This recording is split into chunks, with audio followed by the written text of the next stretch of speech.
अस्सलाम वालेकुम। Programme replay के साथ मैं हूं आपका होस्ट इमरान सिद्दीक और बड़े सरप्राइजेज हो रहे हैं T20 वर्ल्ड कप में। कल श्रीलंका ने एक और बड़ी कामयाबी हासिल की और ऑस्ट्रेलिया को उन्होंने आउट क्लास करते हुए T20 वर्ल्ड कप का जो सुपर 8 मरहला है उसमें जगह बना ली और ऑस्ट्रेलिया अब तकरीबन वर्ल्ड कप से बाहर होता दिखाई दे रहा है, क्योंकि जिम्बाब्वे और आयरलैंड का मैच जो अभी शेड्यूल था वो बारिश की वजह से मुतासिर होता हुआ नज़र आ रहा है। टॉस भी नहीं हो सका है और अगर ये वॉश आउट होता है मैच तो जिम्बाब्वे की टीम जो है वो क्वालिफाई कर जाएगी अगले मरहले के लिए और ऑस्ट्रेलिया की टीम जो है वो T20 वर्ल्ड कप से मुकम्मल तौर पर बाहर हो जाएगी। स्कोर तो अच्छा किया ऑस्ट्रेलिया ने पहले खेलते हुए, उसके बाद पथुम निसांका ने जो इनिंग्स खेली है उसके बाद श्रीलंका ने 2 ओवर्स पहले ही जो है वो हदफ हासिल कर लिया।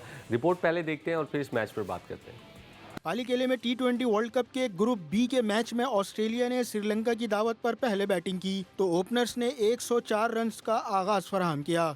ट्रेविस हेड 56 और मिचेल मार्श ने 54 रन की इनिंग्स खेली। जॉस इंग्लिश 27 और मैक्सवेल ने 22 रन स्कोर किए।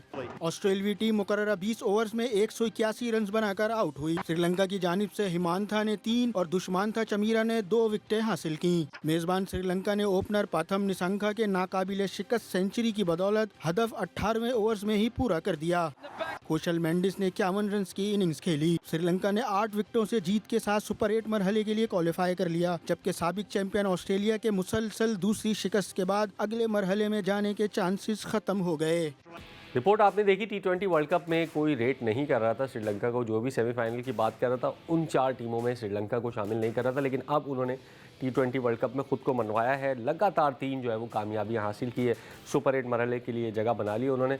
हमारे ग्रुप में होंगे आई थिंक कि अगर हम नामीबिया से कामयाबी हासिल करते हैं तो श्रीलंका हमारे ग्रुप में होगा और आसान नहीं होगा किसी सूरत भी, क्योंकि कल जो उन्होंने परफॉर्मेंस दी है ख़ासतौर पे पथुम निसांका ने, आसान नहीं था इतना बड़ा हदफ इतने प्रेशर मैच में ऑस्ट्रेलिया के खिलाफ चेस करना।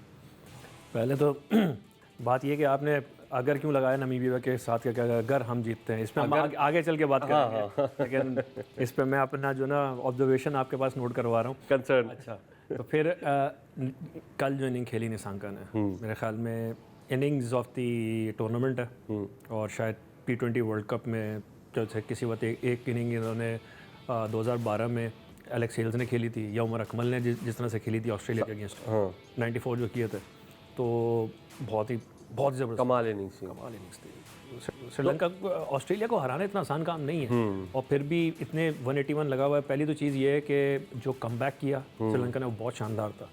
8.2 ओवर्स में 104 रन बगैर किसी विकेट के लगे हुए, तो 220 तो कहीं नहीं गया था। तो आप एक लिहाज से अगर आप देखें तो 40 रन तो वहाँ उन्होंने रोके हैं और फिर उसके बाद जो चेज़ बहुत शानदार चेज़। अच्छा, पहले मैं समझ रहा था, मैं मैच देखता था, मैं समझा शायद ये कोलंबो में 180 भी बहुत है, चेज़ नहीं होगा, लेकिन मैंने देखा पाली किले में मैच तो चेज़ नहीं, लेकिन ये हाईएस्ट चेज़ है। हाँ, हाईएस्ट ये श्रीलंका की वहाँ पे पहले गली में हाईएस्ट चेज़ है। वहाँ पे भी इतना आसान नहीं है जितना आसान बना दिया निसांका ने, और जिस तरह से जो बैटिंग की और जो शॉट्स खेले बहुत ही शानदार। सुपर 8 में डेंजरस टीम होगी क्योंकि अपने होम ग्राउंड पर खेल रहे हैं, स्पिन के जो बॉलर्स हैं वो अच्छे हैं इनके पास।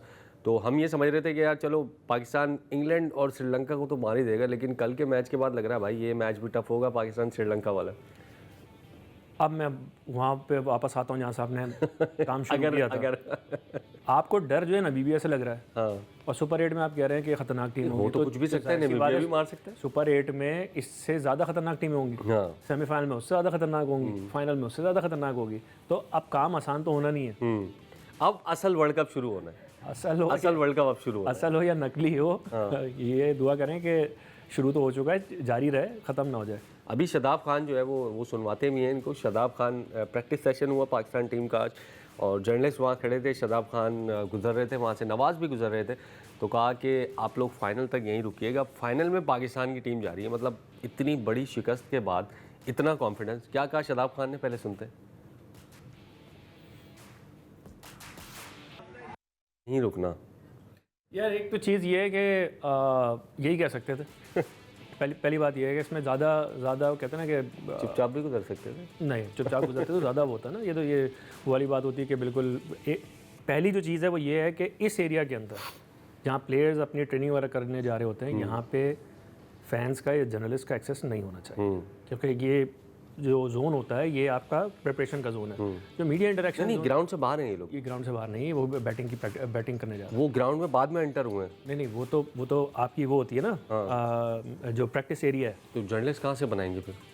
जर्नलिस्ट का होता है ना बात का, मैं वैसे कह रहा हूँ, मैं जनरली कह रहा हूँ कि और भी नहीं, आप हमें बाहर करना चाह रहे हैं? बाहर नहीं, इसमें होता क्या है कि कभी कभार देखिए ये एथलीट्स है, मतलब ये इंपॉर्टेंट बात है, means no disrespect to anyone, ये एथलीट्स हैं, इनका एड्रेनलिन हाई होता है और ख़ास तौर पे जब ये कॉम्पिटिटिव मोड में होते हैं तो ये काफ़ी लूज़ होते हैं, होना चाहिए क्योंकि इनको कम्पीट करना है। अब आपको मैं ऐसी सिचुएशन में बैठा दूं जहाँ पे मुझे जो ना मुझे अपना कॉम्पिटिटिव साइड बाहर लेके आना है, उस वक्त मेरे अंदर इतना कंट्रोल नहीं होगा कि मुझसे आगे कोई जर्नलिस्ट कोई बात करे तो मैं उसको सेंसिबल जवाब दे सकूं, क्योंकि मैं उस जोन में गया हुआ ना, मेरा फोकस उधर है। तो कभी कभार होता क्या है, पहले भी पास्ट में भी ऐसा हुआ है कि और ये हमारे प्लेयर्स जो हैं, इसमें कहने में कोई आर नहीं है कि ये इतने कोई मीडिया सेवी या इतनी जो पब्लिक एम्बेसडरशिप होती है उसके अंदर इतने ट्रेंड या इतने स्किल्ड नहीं है ये। अब तो वैसे हो जाना नहीं चाहिए, इतने साल हो गए खेलते हुए। यार हो जाना चाहिए, एक अलग चीज़ है नहीं। शादाब बेहतर हैं मेरे ख्याल में, और ये जो आप बात कर रहे हैं मैं एज्यूम कर रहा हूँ, मुझे नहीं पता, बाकी भी तो यहीं से गुजरे होंगे, उनकी क्लिप क्यों नहीं आई? इसलिए नहीं आई कि बाकी जो है साइड से निकल गए होंगे, जैसे आप कह रहे हैं, बगैर कुछ कहे हुए, तो क्लिप नहीं बनी।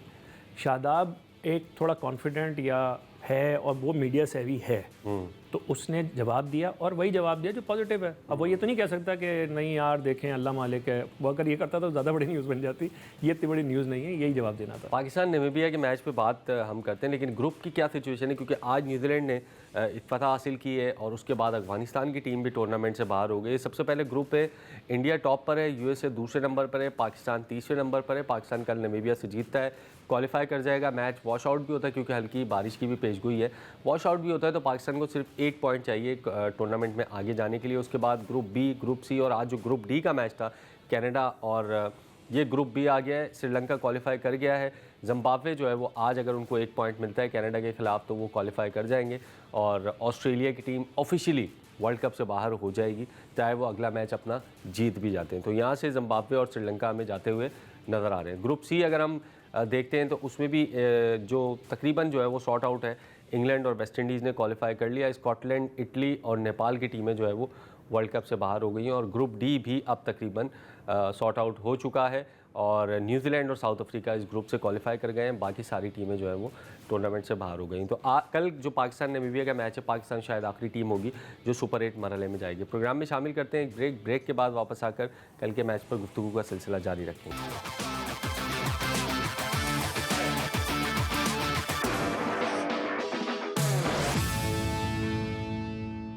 गलती का नहीं है कोई चांस। नामीबिया के खिलाफ मैच में जान लगाओ, सुपर 8 मरहले का टिकट कटाओ। पाकिस्तान और नामीबिया के दरमियान ग्रुप स्टेज का आखिरी मैच कोलंबो में खेला जाएगा। मैच पाकिस्तानी वक्त के मुताबिक दोपहर 2:30 बजे शुरू होगा। कौमी टीम को सुपर 8 मरहले में जाने के लिए नामीबिया के खिलाफ हर हाल में कामयाबी समेटना होगी। भारत से शिकस्त के बाद पाकिस्तान नेट रन रेट कम होने के बायस ग्रुप ए में तीसरे नंबर पर चला गया। अपसेट शिकस्त पाकिस्तान को टूर्नामेंट से बाहर कर देगी। अहम मैच के लिए कौमी टीम से शाहीन शाह अफरीदी और बाबर आजम को ड्रॉप किए जाने का इम्कान है। नसीम शाह, सलमान मिर्जा और ख्वाजा नाफे में से किसी दो को मौका मिल सकता है। पाकिस्तान नामीबिया से जीतकर सुपर 8 मरहले में गया तो इसका मुकाबला टूर्नामेंट की सीडिंग के मुताबिक न्यूजीलैंड, इंग्लैंड और श्रीलंका से होगा। भारत, जिम्बाब्वे, वेस्ट इंडीज और जनूबी अफ्रीका मुमकिन तौर पर दूसरे ग्रुप में होंगे।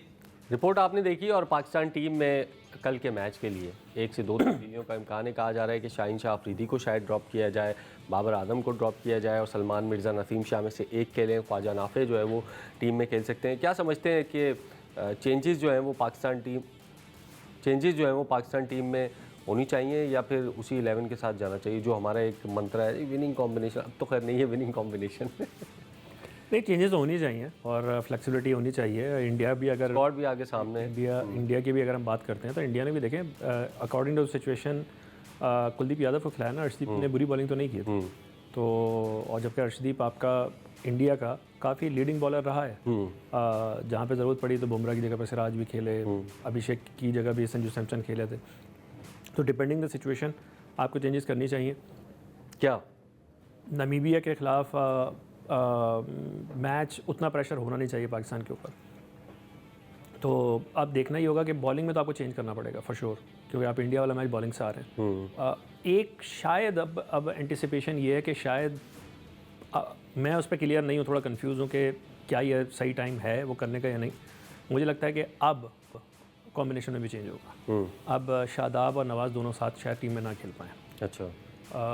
और उनकी जगह पे शायद Pakistan fast bowler, fast bowler, हाँ फास्ट बॉलर आ सकते हैं, क्योंकि फ़हीम को तो आप रखेंगे तो फास्ट बॉलर वहाँ पर आ सकते हैं। एक थोड़ी सी बैटिंग कॉम्प्रोमाइज़ होगी आपकी।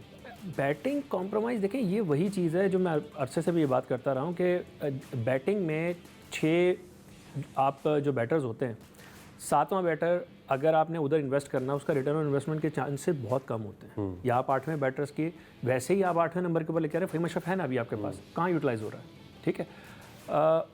क्योंकि बैटिंग में ये है जिसका दिन है वो पूरी की पूरी 120 बॉलें भी खेल सकता है, कोई रिस्ट्रिक्शन नहीं है। गेम ऐसे है, जिसका टाइम लगा 40-50 बॉलें खेल गया वो बना गया। लेकिन आपका बॉलर जिसका दिन बहुत अच्छा भी हो वो 24 से ज़्यादा बॉलें नहीं कर सकता। इसलिए आपको बॉलिंग के अंदर जो एडिशनल रिसोर्स आपको बॉलिंग में होनी चाहिए, बैटिंग में नहीं होनी चाहिए। बैटिंग में अगर 7 नहीं कर पा रहे तो 8वें का कोई वो नहीं है। लेकिन बॉलिंग में अगर आपका एक भी, जैसे इंडिया के खिलाफ क्या हुआ है, आपके जो 4 बॉलर हैं वो अच्छी बॉलिंग करके गए, अब दो पिट गए, नहीं आपको वो हुआ ना। अब ये अगर वहाँ पे आपके पास पेसर होता कोई और अगर आप इस तरह से करते तो आप शायद 10-20 रन आप और पीछे खींच सकते थे और वहाँ से मैच आपका बन सकता, फिर बैटिंग पे इतना प्रेशर नहीं आता। आपने बात की शादाब और नवाज़ की, लेकिन बात हो रही है कि शायद शाहीन और बाबर को ड्रॉप किया जाए, नाफी खेल जाए, शायद नसीम शाह खेल जाए। उससे होगा क्या? नहीं, आप कह रहे हैं कि ये जो 2 स्पिनर बात हैं आपकी इसकी सही जगह है, बात आपकी सही है, लेकिन ये जो कहते हैं ना गोंगलों होगा कुछ भी नहीं तो फिर खिलाते जाओ। नहीं, वो गोंगलों से मट्टी झड़ने वाली बात होगी ना। आप मुझे बताएं कि क्या हम उस पॉइंट पे पहुंच चुके हैं कि अब टूर्नामेंट में, बाकी मानदार टूर्नामेंट में बाबर और शाहीन नहीं खेलेंगे? क्या हम ये क्लियर है? क्या टीम मैनेजमेंट क्लियर है?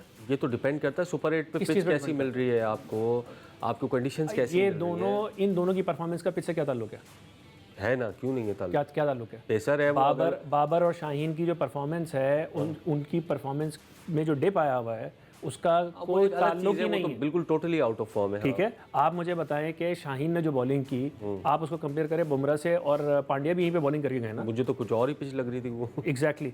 और फिर आप बैटिंग के अंदर उठा के देखें, जो बैटिंग बाबर का स्टाइल है उससे बैटिंग करने दी, आप बैटिंग नहीं कर पाए, तो इसमें पिच का क्या लेना देना है? कोई लेना देना नहीं है। मेरा पॉइंट ये है कि अगर आप ये जिसे कहना चाहिए ना गोंगलों से मट्टी, इस मैच में आप खिला दें नाफे को, सलमान मिर्ज़ा को, और आगे आपका वो आया नहीं जी ये हमारा इंपॉर्टेंट मैच था तो यहाँ पे हमें बाबर और शाहीन सीनियर प्लेयर्स चाहिए, नहीं। आप अगर ये डिसाइड कर चुके हैं कि नहीं अब बाबर और शाहीन नहीं खेलेंगे, तब आप खिलाएं, वरना इन्हीं को खिलाएं। बिल्कुल, देखते हैं कि क्या कॉम्बिनेशन पाकिस्तान की टीम बनाती है। लेकिन एक और पॉइंट है मेरे पास, वो भी डिस्कस करते हैं एक छोटे से कमर्शियल ब्रेक के बाद।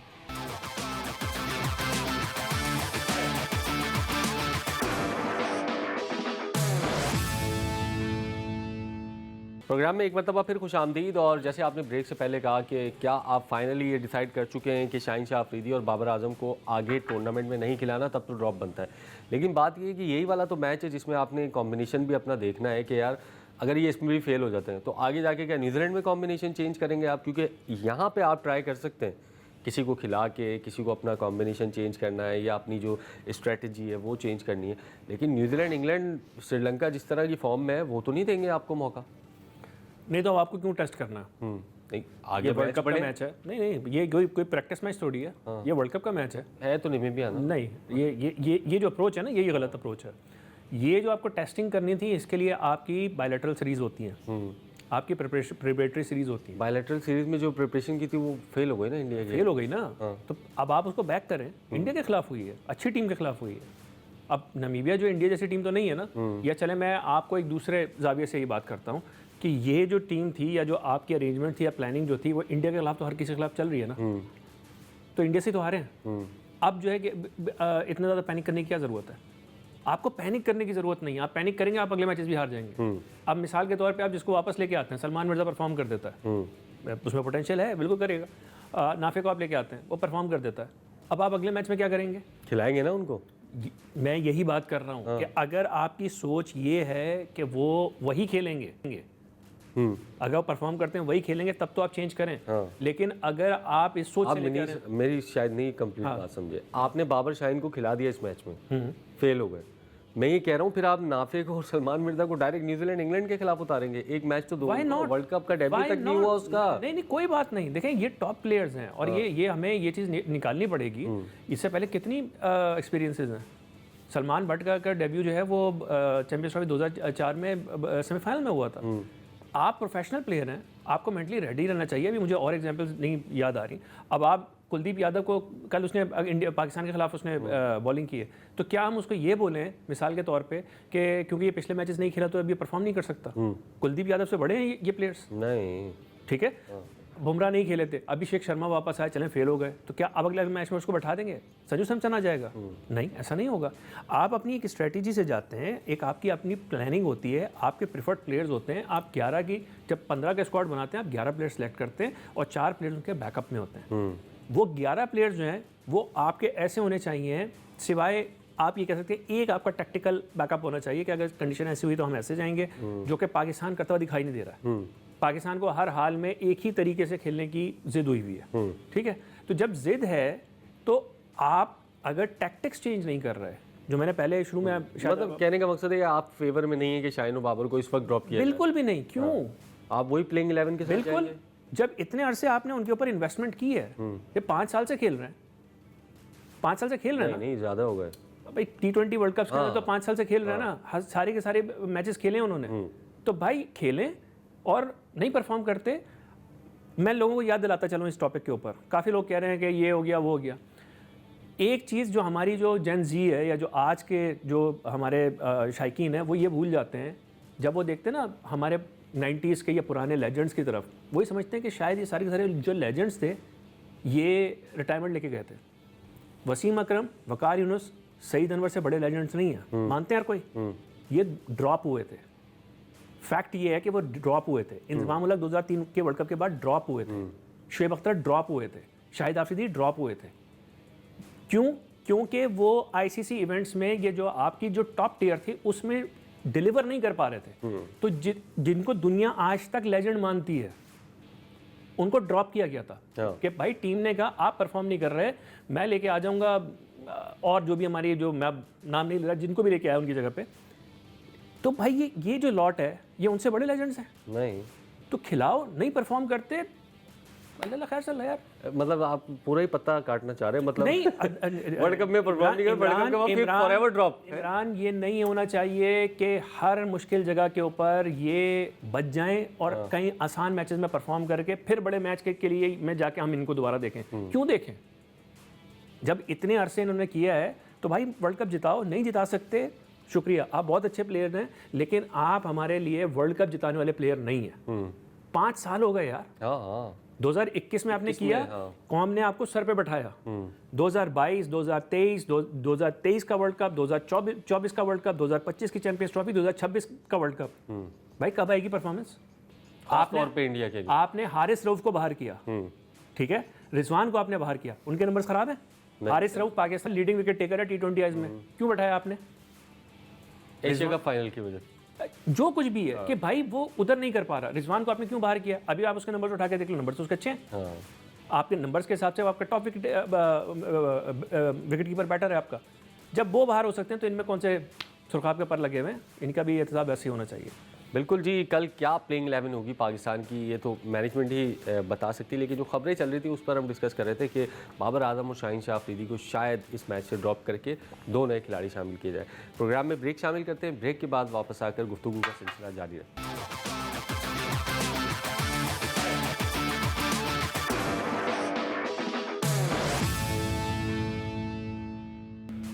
प्रोग्राम में एक मरतबा फिर खुशामदीद। और वर्ल्ड कप से पहले हमने देखा और बड़ी खुशी भी हुई हमें कि यार आगा सलमान नंबर 3 पर बैटिंग करते हुए शानदार बैटिंग कर रहे थे, बहुत तेज़ क्रिकेट खेल रहे थे, लेकिन वर्ल्ड कप के तीनों मैचेस में अभी तक वो परफॉर्म नहीं कर सके हैं। भारत के ख़िलाफ़ हो, चाहे नीदरलैंड के ख़िलाफ़ हो, USA के ख़िलाफ़ हो।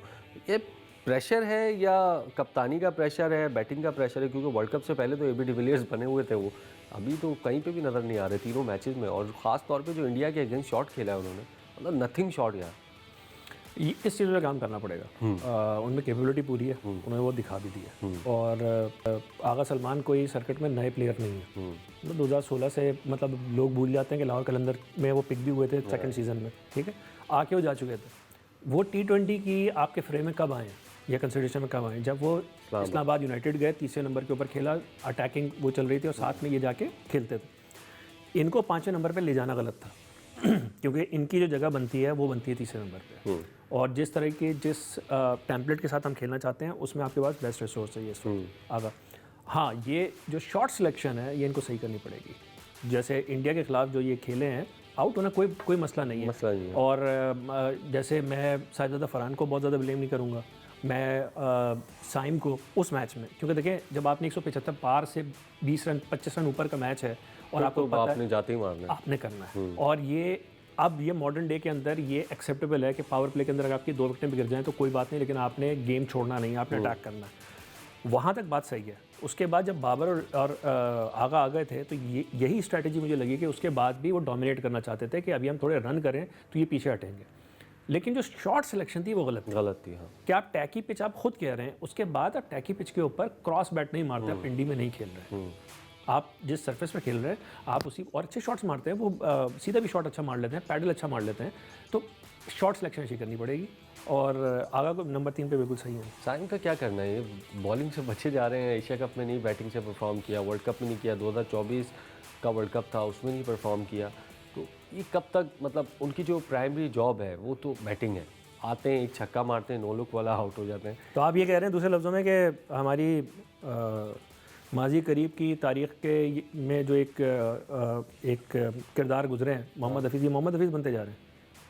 मोहम्मद हफीज़ चले वो इतना इनकंसिस्टेंट नहीं थे, वो कर लेते थे। नहीं, जब वो भी टॉप ऑर्डर में थे, हाँ, तो उनका भी ऐसे यही सवाल उस वक्त हुआ करता था, ठीक है।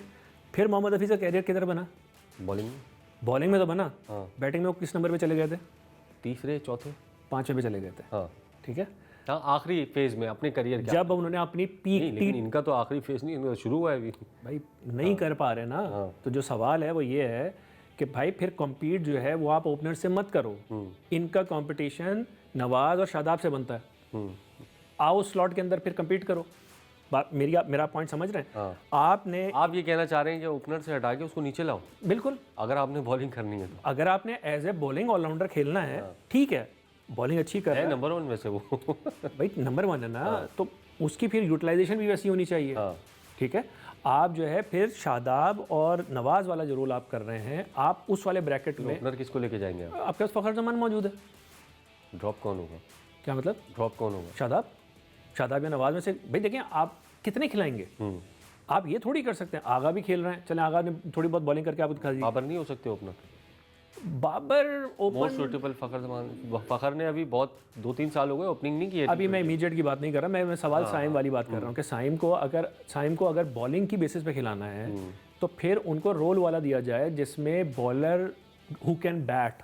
अच्छा, कैप्टन भी थोड़ा सा जब फंसता है ना, तो कभी कभी मैं देखता हूँ कि उनको नहीं लाया जा रहा बॉलिंग पे, कि ये उनको रियलाइज़ हो कि भाई आपकी बैटिंग आपकी प्राइमरी जॉब है, लेकिन वो फंसते हैं तो उसको लाना पड़ता है, विकेट ले लेता है वो।